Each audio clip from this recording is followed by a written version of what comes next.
The age-old question: how can a good God allow for bad things to happen? When things are going well in life, and everyone should be blessed only with good things and celebrations and happiness and joy, we usually don't ask these questions. Because when we take it for granted in a way, we're comfortable, a blessing in life, a child is born, a child is married, we get married, we have other special occasions, we celebrate with each other, with friends, with strangers.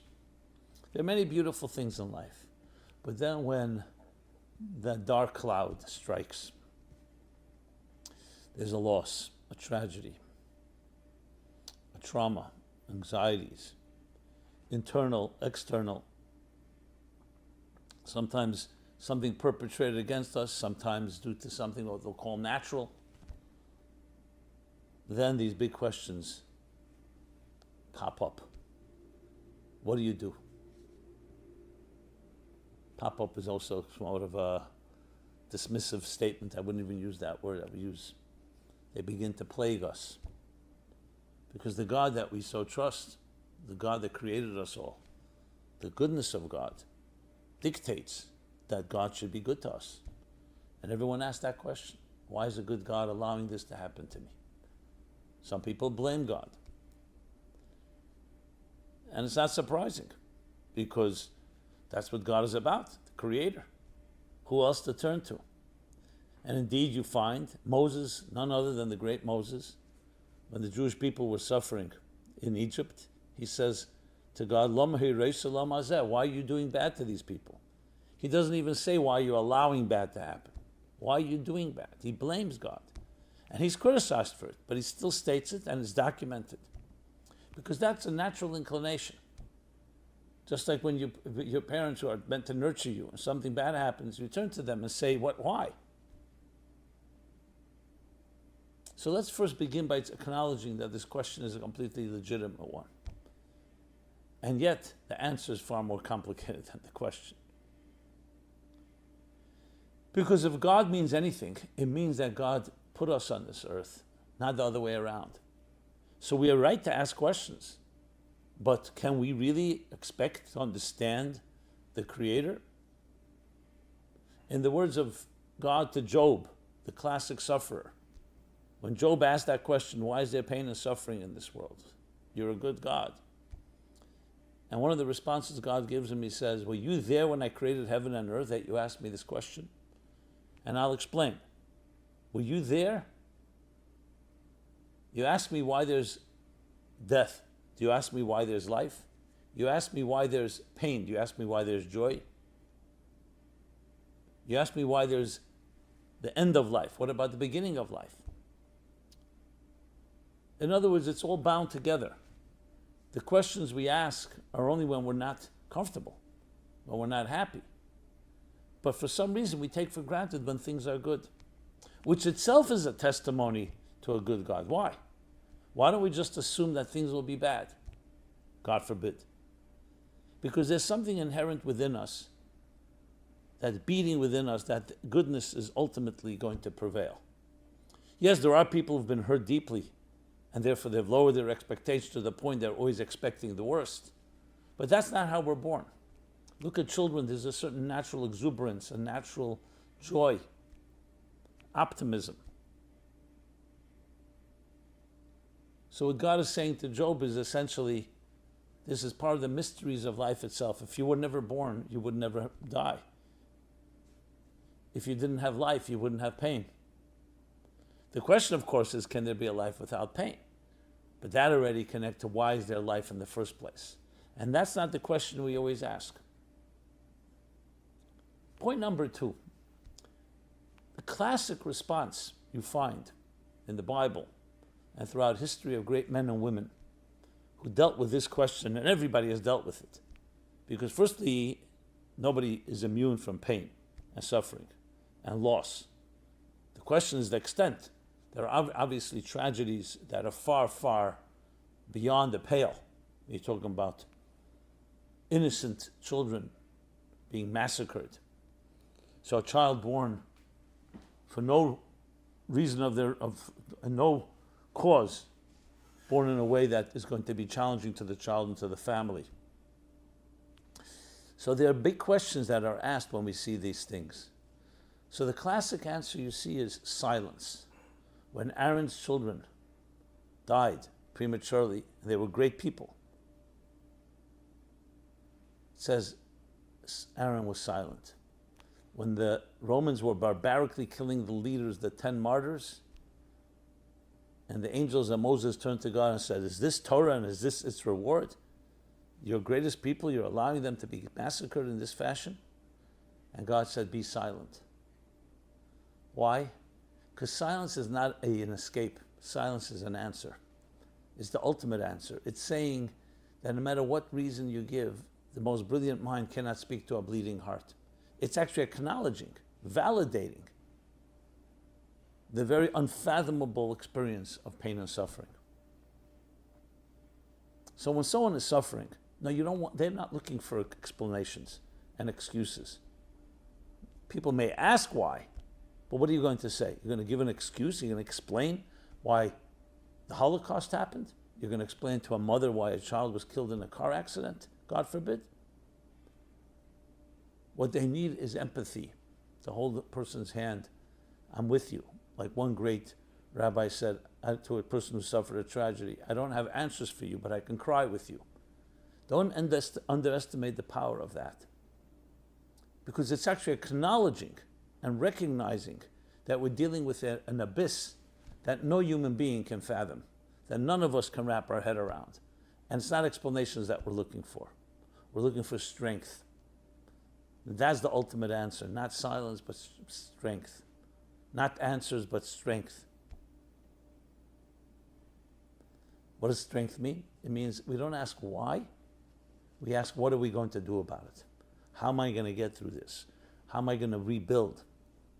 How am I going to justify? Not justify as a justification, but justify the pain by transforming it into something positive. That, my friends, is the ultimate answer. So, I am not here to explain God, to explain why God allows for negative things to happen. We can understand the dynamics of how God put into a system that things can happen. But why? Each case you can say that God could have done it in a different way.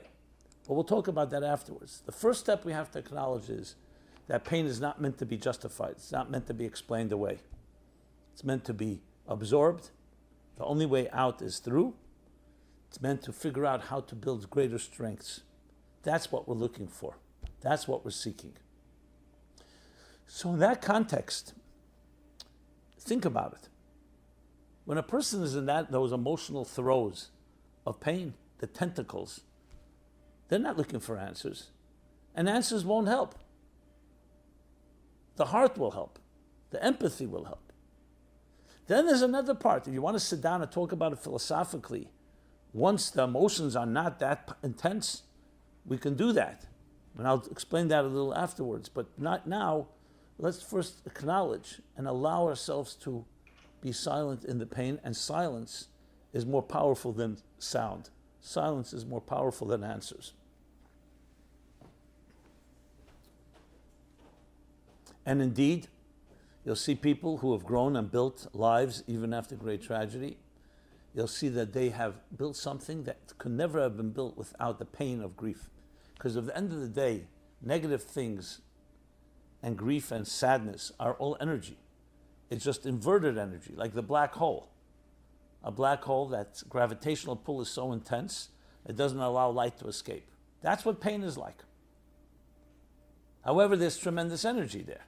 So how do you tap into it? By transforming it into something. I remember when my father passed away, very traumatic, very deep grief, most traumatic event in my life. And I've been blessed. I acknowledge that and I thank God with gratitude. I've been blessed. I've seen people who have suffered in ways I can't even imagine. But still, at the same time, the grief I experienced, ultimately for me, the catharsis, the healing, was when I channeled. My father was a journalist. He had started a newspaper. He was a publisher and editor of the Allgemeiner. And as the oldest son, I continued it, completely as a mitzvah. I did it simply as a good deed. I had plenty of work to be done, and I felt my father working through me. And in some ways, the vacuum, the loss, was transformed into very powerful ways. Of course, I would love to be sitting with my father and embracing him and being able to have a conversation and everything that comes with a relationship. But to say that was just pure grief, a dead end, absolutely not. The grief was channeled. That's what we do. We channel. By recognizing, going back to the words to Job, that God said to Job, by recognizing that there's a deeper story to life. Would I prefer not to have life? Would you prefer not to have life so in order to avoid pain? Now, some would say perhaps. Some are in that type of situation where things are so terrible, and I feel terrible for a person like that. I feel deep empathy. But at the end of the day, the beauties of life and the purpose of life is God making us a partner with God to build a better world. Ultimately, that is the ultimate purpose. And giving human beings free will and giving people the ability to choose to do good or to choose to hurt someone is part of the process. The goal is not to hurt. The goal is to choose. But to choose requires options. But you could say, okay, fine, that's human beings hurting another. What about God allowing tragedy to happen? So this brings us back to the central theme that the Arizal, whose yahrzeit is actually the next few days, on the 5th of the Hebrew month of Av, explains the doctrine, the secret of the Tzimtzum, that in order to create existence, an independent consciousness like ourselves, God concealed the divine presence. Because as long as the divine presence is there, that's called the divine good, there's no room for independence. Think of a parent watching a child take its first steps. The child will inevitably fall unless the parent holds the child. And the parent won't hold the child because you want the child to learn to walk on its own. It's not an act of compassion to hold your child. You're there, you show your child, I'm here for you. But the parent will restrain himself or herself, father or mother, to allow the child to take those steps. You need to create that independent space. A small example. Same thing, a teacher needs to restrain him or herself to allow the independent student to understand the idea, to be an entity on their own. It's the key to life. Had God just taken over and we're just puppets and robots of fulfilling God's goodness, there'd be no purpose to existence. So the very purpose of existence allows for independence. Independence allows room for there to be hurt. The classic example for this is a parent hides from a child in order to elicit the ingenuity of the child to find the parent. But the parent has hidden himself or herself so well that the child gives up. Looks and looks. The concealment was not in order to conceal. The concealment was in order to elicit the intelligence of the child to find the parent. Same idea. So essentially, all negative things in life are essentially a result of a misunderstood concealment.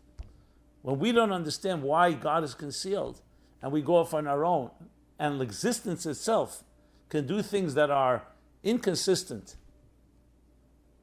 and not aligned with the divine goodness, and that in essence is every tragedy and every loss and every pain and every suffering, that's where it's rooted. But again, this is not coming as an explanation to explain to someone that's why it happened to you. It's explaining the dynamics, how it's possible and why it's possible. It's possible in order to allow for independent existence. So just as your child goes off to school, things could happen that are not positive.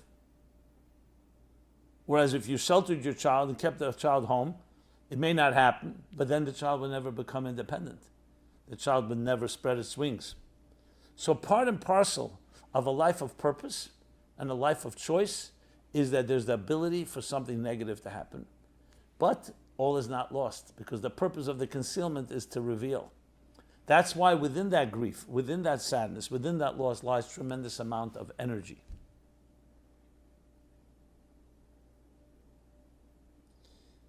So when we see through the concealment, we understand the concealment and we see its purpose, we can tap into it. And that's why you see everyone Everyone who's come to any real level of growth will always tell you it was the setbacks that propelled the growth. Now think of someone who's very thirsty. The thirst builds up, and you therefore builds up a passion and a deep thirst for water. Someone who's sated and is not thirsty doesn't have that passion. So it actually is the thirst that creates the passion, that creates the motivation, that creates the impetus to go find the drink. A dam, you build a dam, the water is rushing. But the water is rushing at a certain pace. When you build a dam, the more the resistance, the more the pressure of the water builds up to the point that it's a tremendous amount of pressure. So what do you see from all of this? That concealment actually has even more power than revelation. That's how we have to look at it. So again, this is not a justification, it's not an explanation, it's not blaming anyone, it's not pointing fingers. It's understanding the dynamics of it and understanding that we need to be wise. We need to be wise and not get consumed just with my pain. Yes, there's a time to cry, and there's a time to grieve, and there's a time to let it seep through you and not explain things. But ultimately the goal is to tap into it and redeem it. Yes, redeem it, channel and harness that energy into positive, tremendous growth. And indeed, this is what you see. One of the reasons I'm speaking about this topic now, because we're now in the beginning of the 9 days. This is the saddest period of the Jewish calendar, when the temple, both temples were destroyed. But the 9 days really signify a psychological, emotional state, a dissonance, a concealment. So it's sadness on the surface, and we have to acknowledge that. Just like you acknowledge when there's a death in a family of a loved one. We don't ignore it. We don't say, oh, there's deep good in it and let's just move on. You need to acknowledge it. But then you need to tap into it and turn it into something far greater. And this has been the formula for success for anyone who's grown through challenges. I speak about the Jewish people because the Jewish people collectively are probably the most suffering of all peoples, have suffered at the hands of literally every host country that they lived in, and yet have come out stronger than ever, and everybody's surprised to know how. And the answer lies in that verse in Exodus that says, as they were oppressed, they thrived and they blossomed and flourished in direct proportion. That's what pressure can do. So we don't want pressure. We're not asking for it. We pray to God, please bless us, that we should only have beautiful things in life and revealed good. And this is a blessing I say to each one of you and to all of us. But when it does come, don't misunderstand it. Don't let it throw you to the point where you give up. Understand there's a mystery going on here. The mystery of life itself. The silence acknowledges the awe of the mystery. Yes, it's a mystique, it's a mystery. And then number two, realize that in that mystery lies tremendous power. Figure out how to tap into it, how to harness it, how to direct and channel it toward positive growth. Never ask why. Ask how. What will I do about it? Not why, but what. We are entitled to ask why, but realize that the answer is going to be we don't know. The answer is going to be silence.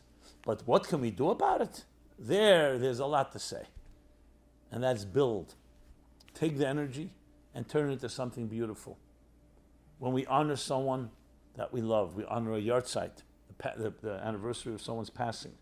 When we build something in the name of a legacy of someone who has who've lost, then we realize we haven't lost them. We've taken their soul, we've taken their legacy, we've taken their life, and perpetuated. We become the arms and legs by perpetuating their values and their standards and that which they contributed to this world. So there are many, many ways of how to channel negative energy and turn it into positive energy. That is the mission of our lives. And again, I want to conclude, we should only be blessed with beautiful things in life, in a revealed way. But should there be that setback, should there be that moment realize the two things. One, it's a mystery that you will probably not find an answer to. And two, the story is not over. The next step is, how do we tap into that and turn it into tremendous growth, tremendous celebration. And in retrospect, when we look back, we can see, I may not have understood it at the time, but I see what grew out of it, what came out of it. And it's also the healthy attitude, because the fact is, loss and pain can debilitate and demoralize us, and that's probably even worse than the pain itself, but that's what we have to fight. We have to make sure to know that the goodness in your heart and soul, and the power and fortitude and resilience you have is greater than all the darkness. Because at the end of the day, the tzimtzum, the concealment, is very powerful, but it's coming from a place that concealed itself. And that's what's more powerful than the concealment itself. And that's what we need to uncover and unleash. May we be blessed only with good things, and may any negative thing be transformed into celebrations and holidays. Thank you so much. This has been Simon Jacobson. Meaningful Life Center, meaningfullife.com is our website. Please subscribe to our growing YouTube channel. Please share. Love to hear your thoughts, comments, feedback. Be blessed, and may we discover the good in everything. Thank you. This program is brought to you by the Meaningful Life Center. Please help us continue our programs. Make even a small contribution at meaningfullife.com/donate.